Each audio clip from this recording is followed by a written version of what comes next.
Hey everybody, my name is BlakJak and welcome to my review for Mafia, the City of Lost Heaven, also known as just Mafia. Like always, I'll be looking at the aspects that I think make a good video game.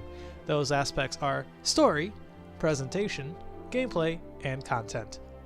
Also, before we begin, keep in mind this is a review of the 2004 PS2 port of the 2002 PC game. The story of Mafia is a pretty decent one. It has a semi-hollow feeling ending, however, almost as if it was rushed, but the premise of the game is pretty good.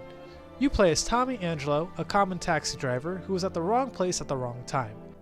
After helping a couple Mafia men out, he joined the Salieri family. Upon joining, Tommy tries to take out their main rival Mafia family, the Morellos. The thing I like about the story is from the beginning you know how the story pretty much ends.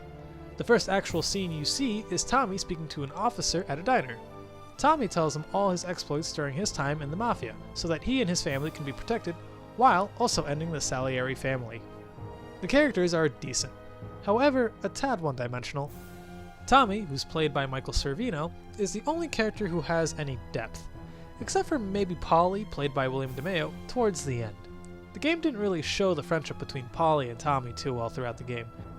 Salieri, played by George DeCenzo, seemed like a Godfather typecast, like a Marlon Brando type of performance, but if the character lacked depth. I liked Frank, played by Dan Grimaldi. He was the voice of reason and a source of advice for Tommy, as well as having a decent character moment towards the end of his storyline. But I feel like that moment was more of a moment of depth for Tommy, not so much Frank. And then there's Sam, played by Matt Soretto. He's loyal to the family to a fault, but that's all you can really say about him. There's one thing I found funny though. Throughout the game, Tommy makes a big deal about not killing people, how he feels bad about it. He even tries convincing the Don to try and do things without all the violence. But throughout the game, you just wipe out hordes of guys, with no hesitation either. It's just like bam, bam, bam, bam, just gone. There's even a mission where you need to take out a guy, but he doesn't die, and instead a random mobster gets shot to pieces, the guy's side chick gets blown up in a car bomb, and some of Salieri's men get hit by a train. And some more random Mafia guys get all taken out in the process. I like that Tommy tries to be moral in these hard situations, and it's important to the character to stay true to himself over the family. But I just find it a little hypocritical that he goes around murking people, and then minutes later he doesn't want to kill a specific person. I mean, don't get me wrong, I like Tommy, I just find it funny. The game does not hold up on a visual standpoint, other than the cutscenes, that is. The models are kind of bad. Then again, this game came out in 2002, right? Vice City came out that same year, and the models look fairly similar. I can't really compare these models to, say, Super Mario Sunshine's cartoony style, or Sly Cooper's look. By comparison, I think the enemies in Medal of Honor Allied Assault look pretty decent, so I would compare it to that and Vice City. Compared to those two games, I would say the models aren't looking too sharp. The environment is bland looking. There's a lot of browns and grays.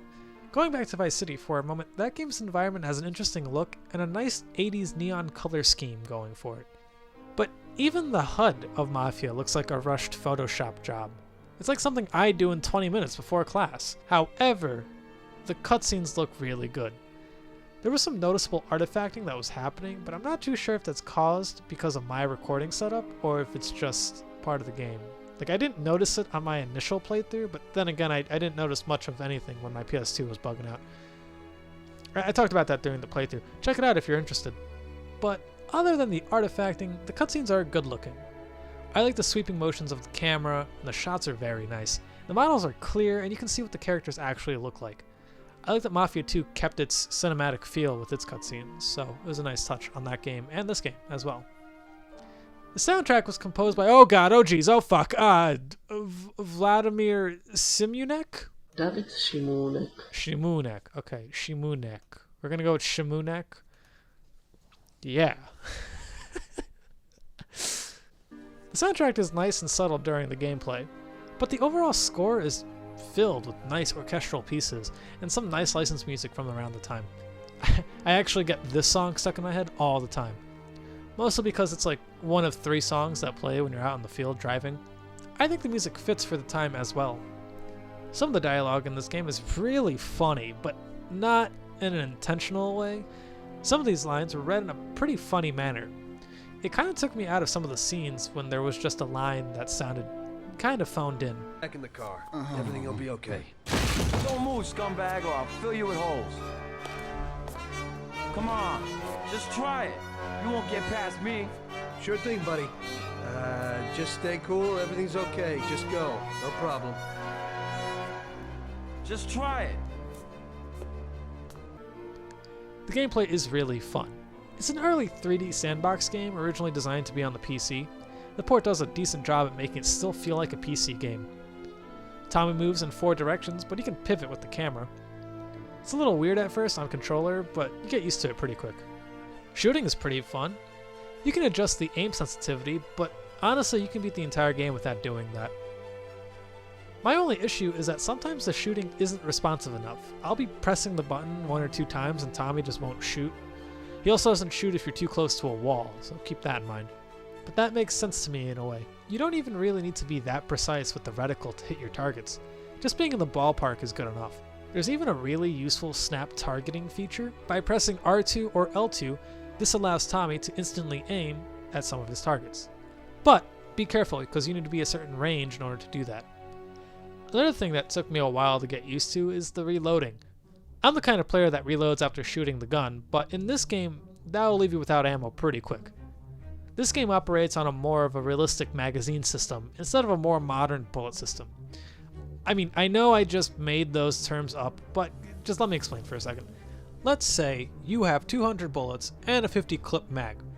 If you waste 10 shots in a game with the bullet system, and then reload, you'll just use 10 bullets to fill the clip, leaving you with a total of 240 bullets.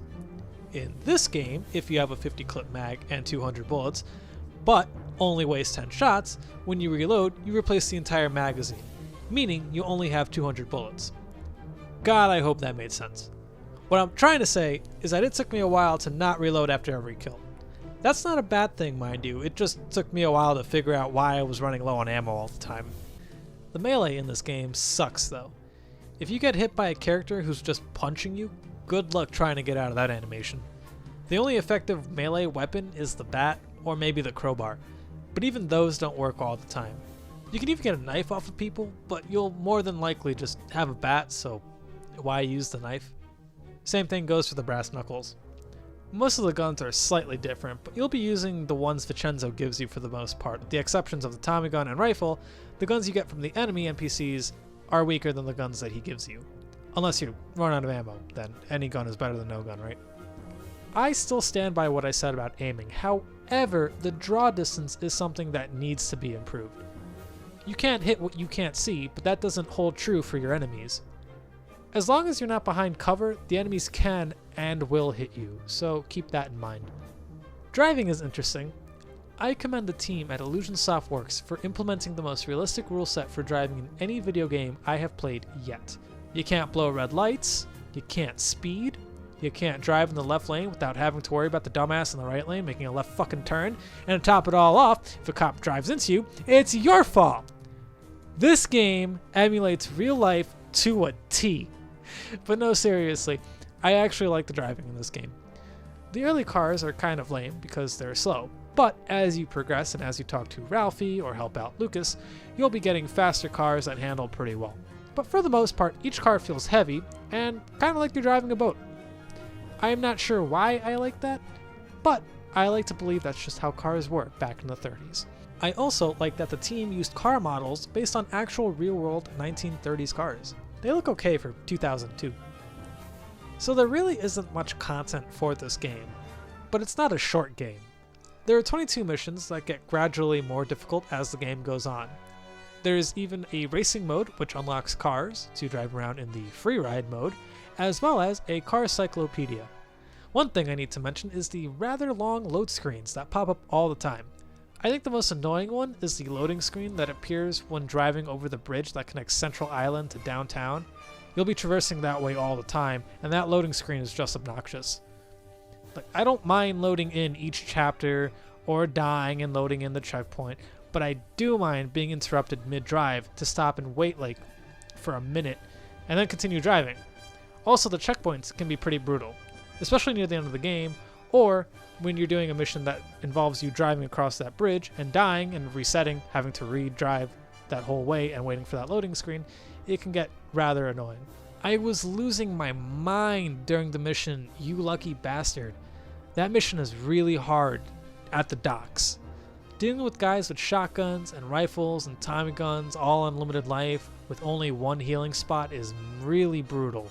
Just real quick, I don't have many nitpicks for this game, but my major one is that this game is a little cryptic at times.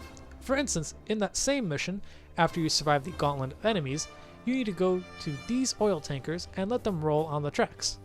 There's even this nice helpful green arrow pointing to it, drawing your attention. So you walk over there, hit the X button, and the tanker rolls its merry little way down to the metal wall. It's all well and good, right? Wrong! You need to change the tracks so that you can make the tanker hit the next metal door. But you see, I'm a dumbass.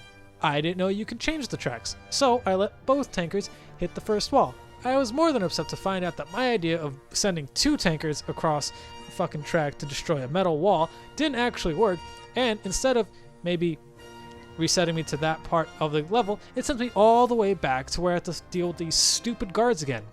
Literally, all that would have solved that issue would have been either a voice clip of Tommy saying that it didn't work and for me to change the tracks, or a green arrow pointing at the track lever.